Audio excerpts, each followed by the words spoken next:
What actually happens if a Boeing completely runs out of fuel at 41,000 feet?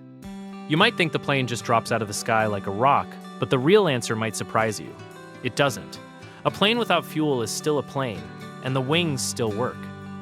Here's the thing most people don't realize. As long as the aircraft is moving forward through air, it generates lift. No thrust doesn't mean no lift. The engine's dying doesn't turn a 200-ton jet into a falling brick.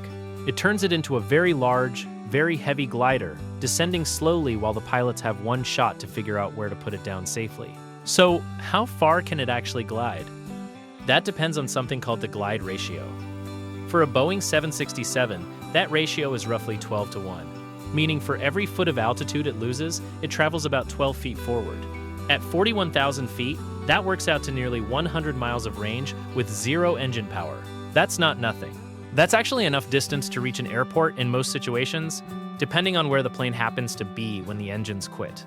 The pilots have to immediately find the best glide speed and hold it precisely, because too slow and they lose lift. Too fast and they burn through altitude faster than they need to.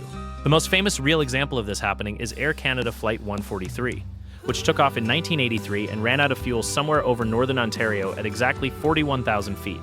Both engines quit completely. The reason? Ground crew in Montreal calculated the fuel load using the wrong unit. They used pounds per liter instead of kilograms per liter, which meant the plane was loaded with roughly half the fuel it needed for the flight to Edmonton. The fuel quantity information system was also malfunctioning, so nobody caught the error on the ground. By the time the pilots heard the warning about dropping fuel pressure, they were already committed to a dead-stick glide with 61 passengers on board. What happened next is genuinely remarkable. Captain Pearson had experience flying gliders recreationally, and he used a technique called a forward slip, crossing the controls by dropping one wing and applying opposite rudder to massively increase drag and steepen the descent angle without letting the speed build up dangerously. He redirected the aircraft toward a former Royal Canadian Air Force base in Gimli, Manitoba, about 12 miles away. The base had been converted into a motorsports park by that point. July 23, 1983 happened to be family day for the Winnipeg Sports Car Club, and the runway had go-kart races running on it when the plane appeared overhead. Families, campers, and racers had to scatter as the 767 came in with no engine noise and no ability to go around for another attack. Empt. The landing damaged the nose gear and caused some minor injuries, but nobody on the plane and nobody on the ground died. The aircraft was repaired and actually flew commercially until 2008.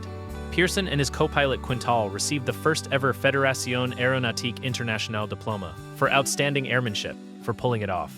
So the next time you're sitting in a window seat wondering what would happen if both engines just stopped, the answer is that a well-trained crew, a functioning set of wings, and enough altitude to work with can still get everyone on the ground alive. If you found this interesting, like and subscribe. The plane doesn't fall out of the sky. It glides, it descends, and with the right pilot at the controls, it lands.